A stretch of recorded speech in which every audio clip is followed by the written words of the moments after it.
പവിത്രം serial ഏറ്റവും പുതിയ എപ്പിസോഡിലേക്ക് എല്ലാവർക്കും സ്വാഗതം. അങ്ങനെ നമ്മുടെ വിക്രം വേദിയെ പ്രോഗ്രാമിലേക്ക് വിളിക്കുകയാണ് കേട്ടോ. നീ പെട്ടെന്ന് നമുക്ക് പ്രോഗ്രാമിന് പോകേണ്ടതുണ്ട്. ശ്രീനി സാറ് പറഞ്ഞായിരുന്നു നിന്നെ കൂട്ടി വേണം ചെല്ലാനായിട്ട്.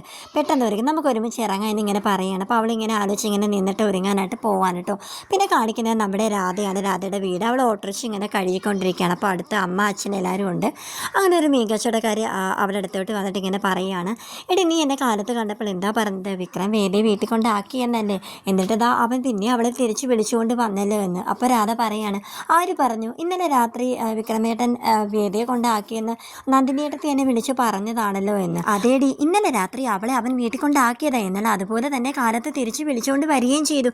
നീ അല്ലെങ്കിൽ ഒന്ന് തിരക്കി നോക്കി എന്നിങ്ങനെ പറയാൻ കിട്ടു. അപ്പോൾ അവളാണെങ്കിൽ ഇങ്ങനെ ദേഷ്യം കൊണ്ട് ഇങ്ങനെ നിൽക്കുക. അപ്പോൾ രാധയുടെ അമ്മയും അച്ഛനും പറയുന്നുണ്ട്, നിനക്കിപ്പോൾ സമാധാനമായില്ലേ? നീ ഇപ്പോഴും അവനെ മനസ്സിൽ വിചാരിച്ചുകൊണ്ടിരുന്നു. ഇവളോട് എത്ര പറഞ്ഞാലും കേൾക്കത്തില്ല. അവനെ മനസ്സിട്ടുകൊണ്ട് വെറുതെ നടക്കുക. എൻ്റെ കുഞ്ഞിൻ്റെ ഭാവി പോകുവാണല്ലോ ദൈവം എന്നൊക്കെ പറഞ്ഞ് അമ്മ ഇങ്ങനെ പ്രാർത്ഥിക്കാൻ കേട്ടോ. അപ്പോൾ അച്ഛൻ പറയുന്നുണ്ട്, എൻ്റെ മോക്ക് നല്ലൊരു ആലോചന ഞാൻ കൊണ്ടുവരും എന്നൊക്കെ. അപ്പോൾ അമ്മ പറയാം, എവിടെ ഷാപ്പിൽ നിന്നായിരിക്കും അല്ലേ എന്നൊക്കെ ഇങ്ങനെ പറയണം. അപ്പോൾ അവളാണെങ്കിൽ ഒന്ന് നിർത്തുന്നുണ്ട്. രണ്ടുപേരൊന്നും പറഞ്ഞിട്ട് ഓട്ടോറിക്ഷ എടുത്തുകൊണ്ട് ഇങ്ങനെ പോകാൻ കേട്ടോ. അപ്പോൾ വഴിയിലാണെങ്കിൽ ഓരോരുത്തർ കൈ കാണിക്കുന്നുണ്ട് ഓട്ടോയിൽ.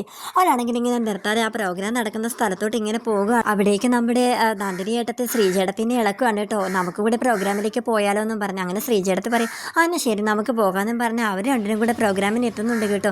അങ്ങനെ രാധയും നന്ദിനിയും ശ്രീജേടത്തും എല്ലാവരും പ്രോഗ്രാമിന് എത്തിച്ചേർന്ന് പ്രോഗ്രാം തുടങ്ങി. പട്ടി വിതരണമൊക്കെ തുടങ്ങി. എല്ലാവർക്കും പേര് വിളിച്ച് നമ്മുടെ വിക്രം നമ്മുടെ തഹസിൽദാരൊക്കെ എത്തിച്ചേർന്നിട്ട് അങ്ങനെ അദ്ദേഹം ഓരോരുത്തർക്കും നമ്മുടെ പട്ടയ വിതരണം ഇങ്ങനെ കൈമാറിക്കൊണ്ടിരിക്കുകയാണ് കേട്ടോ. അങ്ങനെ ലാസ്റ്റ് ശ്രീനി സാർ വന്ന് പ്രസംഗിക്കുകയാണ്. അപ്പോൾ നമ്മുടെ വേദിയുടെ വിക്രത്തിൻ്റെയും കാര്യം എടുത്തിട്ട് കേട്ടോ, നിങ്ങളുടെ എല്ലാവരുടെയും മനസ്സിലൊരു സംശയം ഒളിഞ്ഞു കിടപ്പുണ്ടെന്നൊക്കെ എനിക്കറിയാം. നമ്മുടെ വേദിയും വിക്രം പ്രണയ വിവാഹമായിരുന്നോ അതോ അവൻ നിർബന്ധിച്ച് വേദിയുടെ കഴുത്തിൽ താലി കെട്ടിയതാണോ എന്നൊക്കെ ഞാൻ എല്ലാത്തിനുമുള്ള ഉത്തരം ഇപ്പോൾ ഇവിടെ വെച്ച് നൽകാൻ പോവുകയാണെന്ന് പറഞ്ഞിട്ട് വേദ എന്നിട്ട് സ്റ്റേജിലേക്ക് ക്ഷണിക്കാൻ കേട്ടോ. എന്നിട്ട് അദ്ദേഹം പറയുകയാണ്, വിക്രമിൻ്റെയും വേദയുടെയും പ്രണയ വിവാഹം തന്നെയായിരുന്നു. ഞാനത് ഇവിടെ വെച്ച് ഒന്നുകൂടി ഇവരുടെ വിവാഹം നടത്താൻ പോവുകയാണ്. കാണാത്തവർക്കും കാണാമല്ലോ എന്നൊക്കെ പറഞ്ഞ് രണ്ട് പൂമാല എടുത്ത് രണ്ടുപേരുടെയും കയ്യിൽ കൊടുത്തിട്ട് അങ്ങോട്ടും ഇങ്ങോട്ടും ചാർത്താൻ പറയാൻ കേട്ടോ. അപ്പോൾ വേദ വിക്രമിൻ്റെയും വിക്രം വേദയുടെയും കഴുത്തിൽ പൂമാലയൊക്കെ ചാർത്തി അങ്ങനെ നിൽക്കുകയാണ് കേട്ടോ.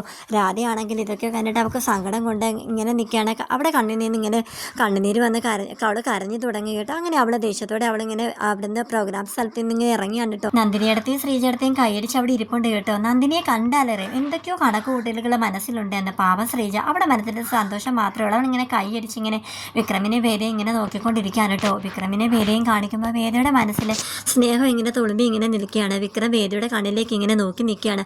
അങ്ങനെയാണ് ഇന്നത്തെ എപ്പിസോഡ് വൈൻഡപ്പ് ചെയ്തിരിക്കുന്നത്. നമുക്ക് തിങ്കളാഴ്ചത്തെ എപ്പിസോഡിന് വേണ്ടി നമുക്ക് കാത്തിരിക്കാൻ കേട്ടോ. Tata bye bye.